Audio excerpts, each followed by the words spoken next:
Hey guys, welcome to this quick tutorial where we'll explain how you can dollar cost average on Robinhood. So let's get started. First, if you want a dollar cost average in Apple stock, for example, and invest $5 every week, you just need to click at the top and search for Apple. Then go to the Apple stock page. On desktop, you'll see all the buy options on the right-hand side, while on the mobile app, you'll need to tap on the trade button. Both work the same way. After that, in the order type section, scroll down and select recurring investment.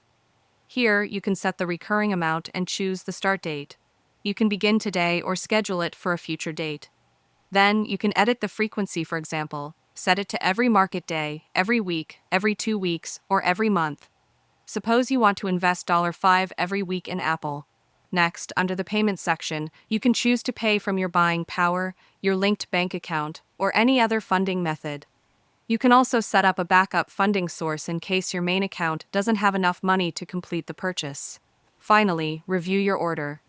This setup means Robinhood will automatically buy $5 worth of Apple stock every week on Friday.